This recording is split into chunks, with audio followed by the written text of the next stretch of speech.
Oh, well, let's talk about Meghan Markle's new podcast episode. I know you've been waiting with bated breath about who her celebrity guest, who her A-list big guest she's going to get on this week's Confessions of a Female Founder. And will you be shocked to know that it's Clever Brands co-founder Hannah Mendoza, Clever Brands, Meghan Markle's first investment that we really found out about because she sent a basket to Oprah Winfrey.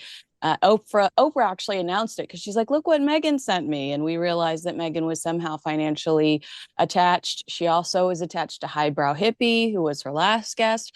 I'm just like, this pyramid of Meghan promoting things she's investing in, click the affiliate link to the thing I'm invested in.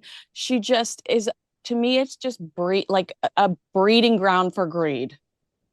This is so interesting. Okay, number one, I've never heard of the woman that you just mentioned. I've never heard of the clever company, which you've just mentioned. Ironic name. Megan is anything but clever.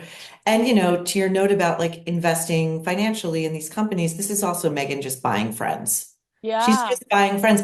I would bet she slipped Gwyneth a couple of mil, to get that little Instagram hit the other week.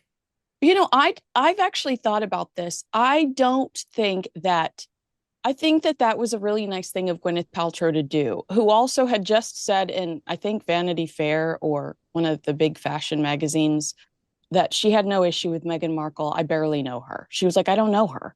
But that's Um, a shiv, Kinsey. That's a well, shiv. I thought that like it was her being nice was like the doing the Instagram thing, but I don't think that she would risk because she's been doing podcasts. She just did Aaron Foster's podcast. Mhm. So Gwyneth is doing other people's podcasts, but I don't think she'd risk doing Megan's because I don't think she wants all the negative backlash that would come from doing Megan's. I think she recognizes that she is a toxic character. The Instagram moment was so brief. It was kind of trolling the media, but it was, and she didn't put it on her I don't think she put it on her feed. I think it was a story, right? It I was an think you're Instagram. right, though it vanished. Yeah, so it vanished. People couldn't reply. That was a very controlled PR stunt. I don't think she would do something that would sear her to Meghan Markle in any way, shape, or form, like an hour-long podcast episode. Oh, never, never, never. You can say many things about Gwyneth Paltrow, but one thing you cannot say is that she's not bright. Yeah. She has a native intelligence and she knows what she's doing. And I think it was brilliant on her part to do this kind of Instagram troll, to have it be like Meghan had no lines, kept her mouth shut. The best version of Meghan Markle that we could possibly hope for, keep your mouth shut.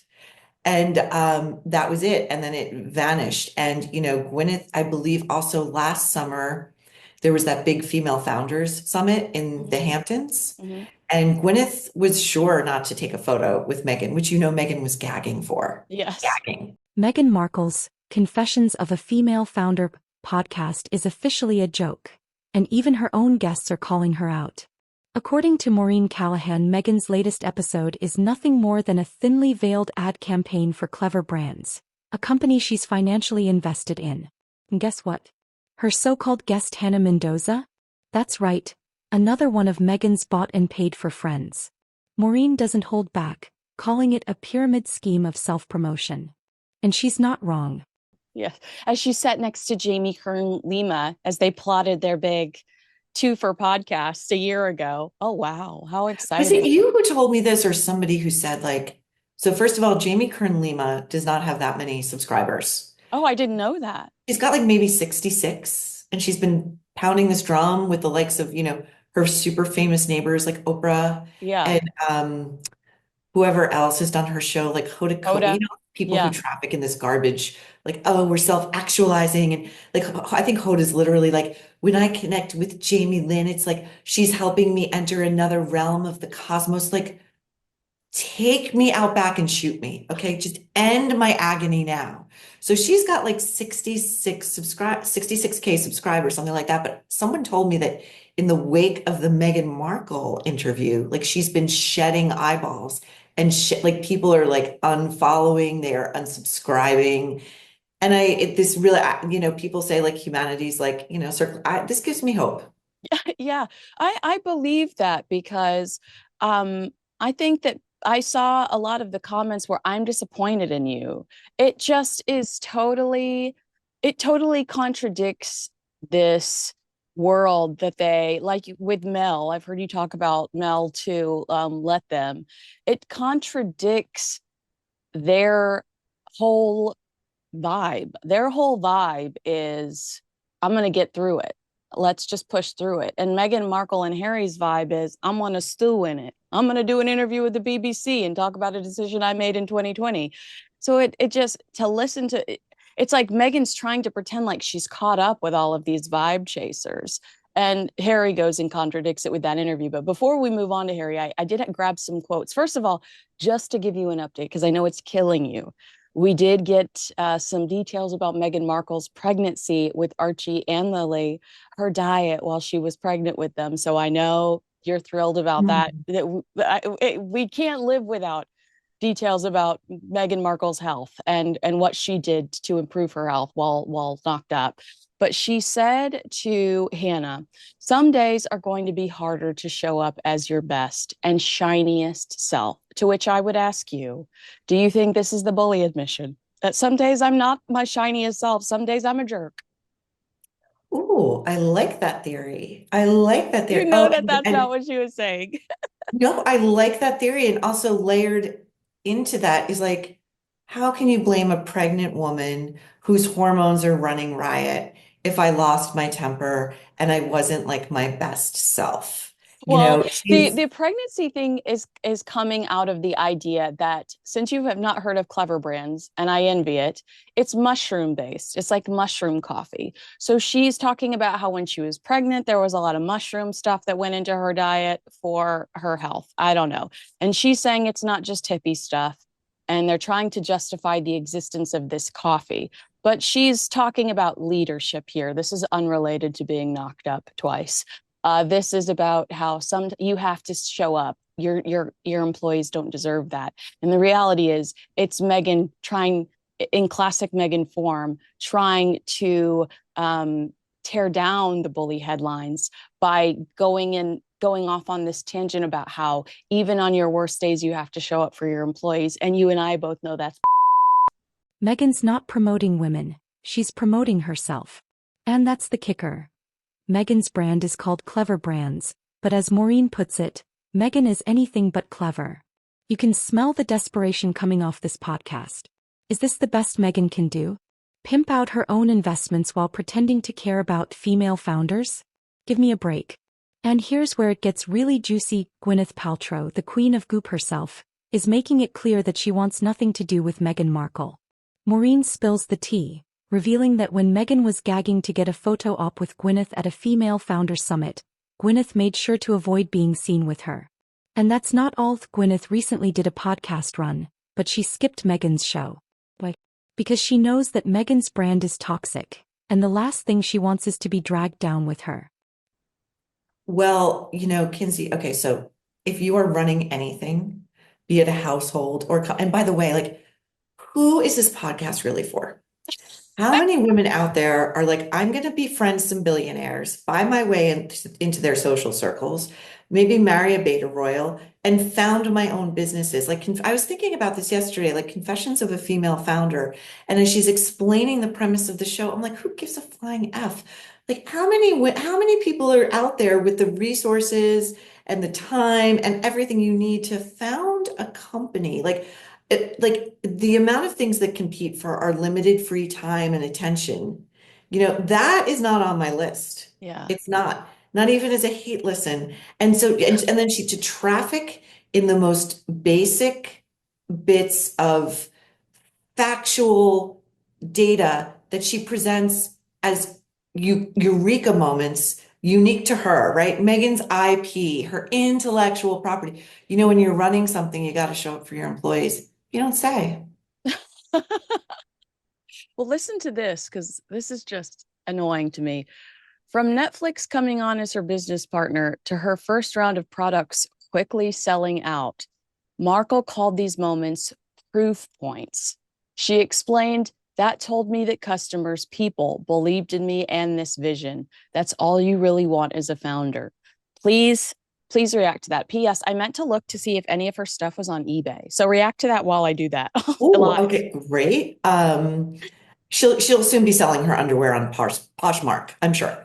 Okay, so proof points. This is a new piece of corporate jargon, garbage language I've never heard of. Yeah. And I love it when these like newfound entrepreneurs who didn't go to business school or, whatever, work in corporate America start throwing around these words that like fintech bros use, because like they're trying to prove they're smart. She keeps saying skews. Have you noticed how she keeps saying skews in Oh, she interviews? loves skews. Defy her to spell skew. Because if you've worked retail, you know exactly how that's spelled, as I did as a teenager. I know exactly what a skew is. I think she just discovered what a skew is. Because I think, were you and I discussing this? Like somebody was saying to me that Meghan Markle doesn't buy those expensive clothes that she's always packed in. Like that $995 Max Mara coat that she wears in the incorrect season, Yeah. the wool cashmere blend, and she wears it in like spring, summer in Montecito. She's being loaned that. And that's why she walks around in it in the incorrect weather, because that's her only moment to get packed in it and prove what an avatar, an ambassador of quiet luxury she is. When, I live in a nice part of Long Island, and when I see a guy get out of like a vintage car, it could be a classic restored to perfection, it could be a beater, and he's got like hair past his shoulders and he's in like ripped cutoffs and like a grubby t-shirt. I always go, that guy's probably a billionaire. Oh, 100%. I see those guys at Starbucks at 11:30 a.m. here in LA. I'm like, that guy has a lot of money. He looks disheveled and he's wealthy. That's the flex. That's the flex. But Megan doesn't understand the nonverbal communications of the cohort to which she is dying to be, embraced by. Hence all these epic fails. Hence the like cooking in the kitchen that's not her kitchen. I don't think she didn't want to shoot the Netflix show in her kitchen because it's so sacred and private that she couldn't bear to have a Netflix crew in there. I think it's because if you look at the trailer she dropped last year, right around the time Princess Catherine had to announce her cancer, it's a very dated kitchen. I mean, it screams 1990s beige upon taupe upon ivory upon, that kind of marble that like feels like almost like a cross between Mexican, French, country farm. It's like very dated. It's a gut job. Dude, And I think her ego couldn't take it. somebody said that it looked like an Olive Garden. Perfection. Perfection. Meghan may think she's the new wellness queen, but Gwyneth isn't buying it, and neither is Hollywood. Maureen nails it. Meghan is desperately trying to align herself with powerful women like Gwyneth Paltrow and Oprah, but the truth is she's just paying for friends. Nobody in Hollywood wants to be seen with her unless there's a paycheck attached, and even then they're keeping it at arm's length. I love Olive Garden, but Hey, no slam against Olive Garden, but that's not what Ms. Markle is going for. Exactly. Sorry, Miss Sussex, the Duchess of Sussex, Meghan Sussex. Thank you. Yeah, so I just think when you ask who is this podcast for, that last line where she's gloating, by the way, no as ever on eBay, which to me is always like the test. If people aren't throwing your stuff on eBay and jacking it up, how was it really that successful? Kinsey, can I just say, do you remember like 6, 8, 9 months ago, the item to get that was going on eBay for hundreds of dollars was the Trader Joe's tote bag? Yes. 50 cents to make landed. Okay, I'm going to Right. talk Shark Tank language, right? Because I'm an entrepreneur now, like Megan. That was like a must-have item. You're so right. Like not a bit of packaging is floating around eBay. It is not wanted. Right. I mean, I'm not going to admit that I bought the Olivia Rodrigo. What are those damn Stanley Cups? Okay. I don't want to talk about what I paid for the Olivia Rodrigo Stanley Cup, but yes, I love to our Olivia point. Rodrigo. I do too. She's such a little badass. So yes, that's interesting that not even the packaging that she talks about that kept her up at night, that haunted her in her sleep. This podcast is for her. It's just for her to gloat and to try to rebrand herself for the 6,000th time. Can we please talk about this story We talked about it with Pierce for a few minutes. He really felt like that picture of Meghan that Meghan posted, terribly pixelated, black and white filter of Lily on Harry's shoulders and Archie holding his hand, walking off into the garden, was this middle finger to the royal family. What is your reaction to that? It's sometimes I'm just like, could you just sit this one out? You were totally quiet during the Senabale chaos, but when it comes to the royal family, you've got to stick your stupid freaking nose in it. Of course she does. Again, I think I think she should launch a podcast and I've always said she should just lean into being a bitch. Yeah. I think she should launch a podcast about how to successfully sever all familial ties and keep them that way.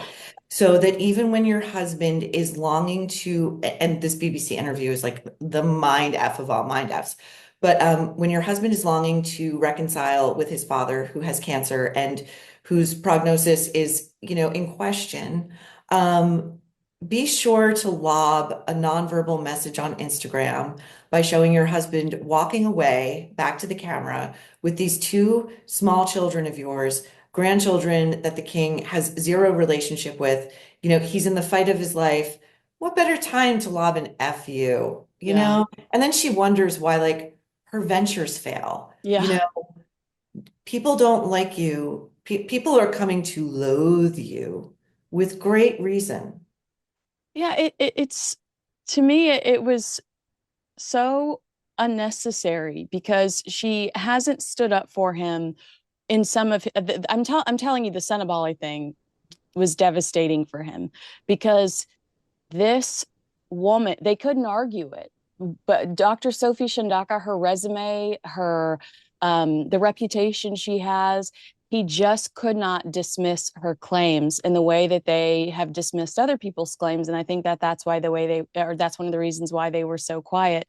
So to see her insert herself in this when she's not speaking to her own father, she's done the exact same thing to her own father, cut him off.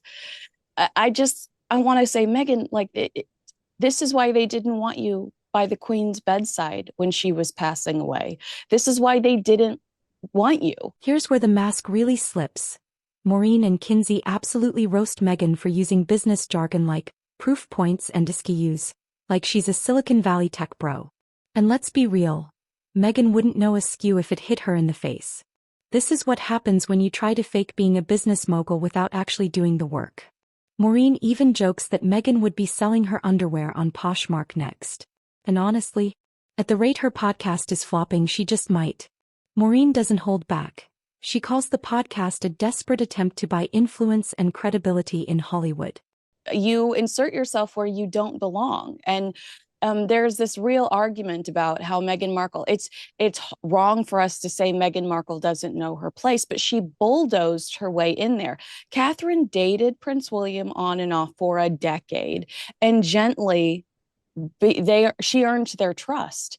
And Meghan just sharp elbows and all was like, you're going to respect me. Remember, before she was even engaged to Prince Harry, she told one of his employees, I'm probably going to be your boss one day. I mean, this is why they just can't stand her. It's common sense to me. I don't understand why the word assertive is too gentle of a word to use when it comes to her behavior towards this family. So, okay, I have many thoughts on this, but to circle back for 1 second to Dr. Sophie Chandaka and how Meghan and Harry were rendered mute because of her education, her reputation. Don't forget pigmentation. Yeah, So very now true. there's a lot of rage that has no place to go. So they have to find a place to put it because they're always trying to like sort of exercise their rage, which is an ever renewing supply. So what better place than King Charles, right? Now, the thing that to me, in my estimation, moves Meghan from a malcontent to a disruptor to what I perceive as evil. Like I'm just going to say it. I think she's evil, and I think Harry's, he's tied his yoke to this one, and so he's allowing it or he's participating. So he gets that branding as well, in my estimation. Just my opinion. When Prince Philip, a 99-year-old Prince Philip, was on his deathbed, what did they do? Oprah, racism claims. when Queen Elizabeth was dying of bone cancer, like an agonizing way to go. And she's still showing up every day doing her job. You know, she was photographed with the new prime minister like a day or two before she died. Yeah. What do these two do? Harry announces he's publishing a tell-all memoir. And Meghan gives I just columned on this for the Mail. She gives a rage-filled interview to The Cut in Yeah. which she says she's going to do what she wants and She nobody can didn't sign shut an her up. NDA. She didn't sign an NDA. Yeah, so guess what, you guys? You have no idea what I'm going to pull out of my pocket next. Now that King Charles is in the fight of his life, what are they doing? They're doing it all over again. They're making the remaining days of someone who has spent their life in public service and who asks for one thing in return, and that is a modicum of personal privacy. Not happening. No, no. And Harry says in that BBC interview that he's lived a life, 35 years of service. You're 40 years old. Like, what were you, what math did they teach you at Eton? And then says he continues to live a life of service. And I'm like, you wrote a book about your frozen wiener. Like, that Mhm. is not how I would define a life of service. In this Rebecca English piece in the Daily Mail, where they talk about the courtier saying that that picture was an FU, I love this quote. For Meghan, the loss of status, they're saying this is what this is all about. The loss of status is a much more significant issue, another remarks, probably because it is so very much tied up in her money-making schemes. So the alternative is Prince Harry is utterly obsessed with the idea of airing his truth. But for Meghan, it's about status. I think it's about status for a little bit for the both of them too, because Prince Harry wants what his brother has. But here's the problem. Meghan is surrounded by people who are smarter and savvier than she is, and they see right through her. From Gwyneth to Oprah, they're keeping their distance. And for good reason. And then there's this. According to Maureen, Meghan didn't shoot her Netflix cooking segment in her own kitchen because it's dated and ugly. Instead, she staged the scene in a rented, perfectly curated kitchen to maintain her wellness queen facade. But here's the kicker. Maureen says her real kitchen looks like a 1990s Olive Garden. Let that sink in. So the thing I loved about the BBC interview and something that, I think we are both of like minds is I watched the whole thing and he basically is saying, okay, there's the king, and then there's my brother, the Prince of Wales, who is going to become the king, and then there's me. And I'm just going to tell you that of everyone, I am the most under threat, right? I'm the one people want dead. So I win, okay?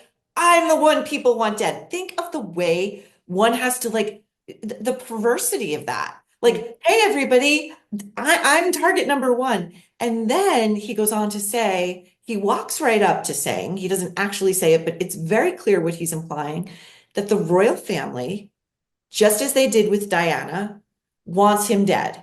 Yeah, They want him dead, allegedly with Diana. allegedly, but he's walking up to this. This is the heavy implication, Yes, right? yes, That yes. allegedly the royal family killed his mother. Allegedly, they want grave harm to come to him, to his wife, and his small children. So to which I ask, sir, then why do you want back in so badly? Yeah. Either they're trying to, Yeah, because Maureen, or don't they're forget. dying to have you back, which it can't be both. Yeah, don't forget, he told the court a few weeks ago that the reason that him and Meghan stepped down as working members of the British royal family was because their security was ineffective.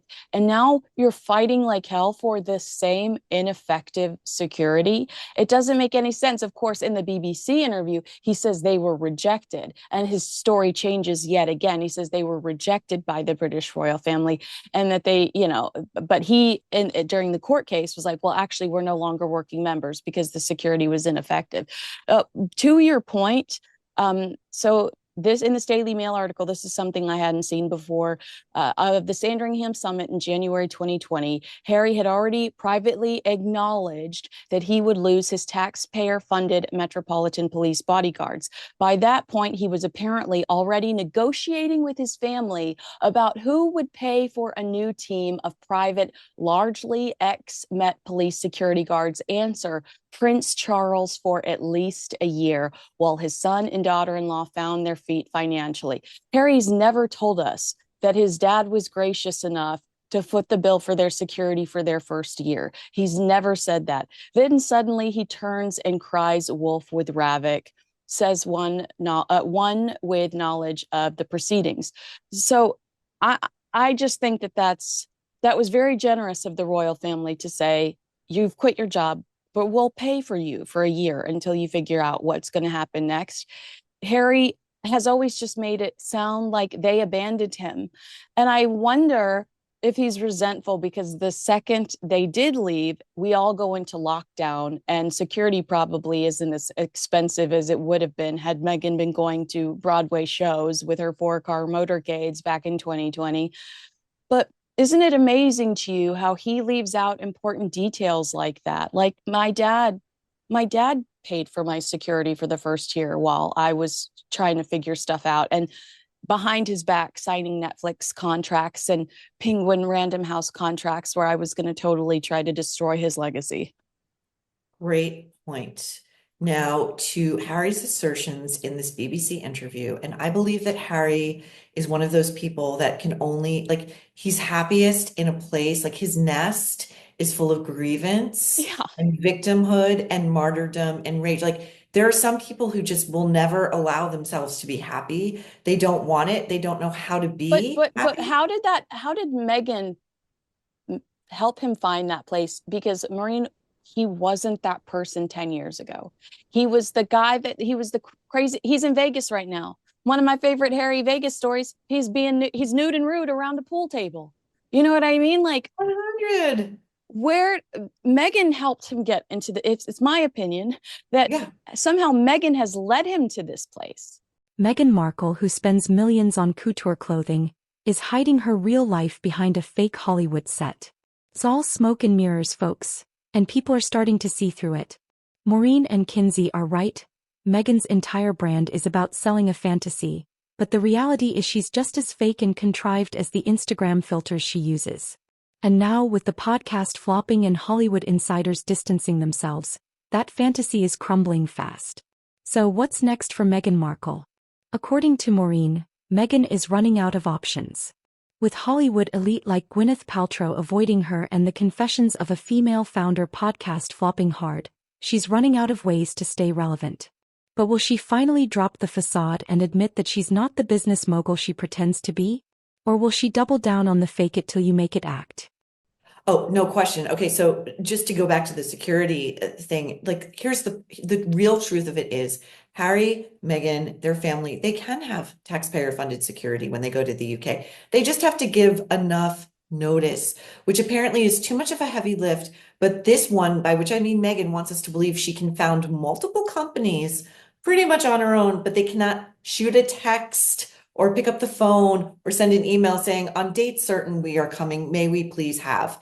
And may we please have, I do not believe, is in her lexicon either. Yeah. I think she burrowed in, we all know the apocryphal story. Is it true? Is it not? But it rings true that on their first date, Meghan wore Diana's favorite perfume, which is something only a really conniving woman would do, right? It's a pheromone, it's a sense memory. It's going to evoke in her mind a connection. This is my mother. My mother is sending me a message that this might be the one. And I think she knew her way in was to successfully insert a wedge and separate him. William doesn't appreciate him. Catherine is mean to her and makes her cry. King Charles walks her down the aisle halfway. They fast tracked her in, and yet I think she positioned herself. This is what I really think.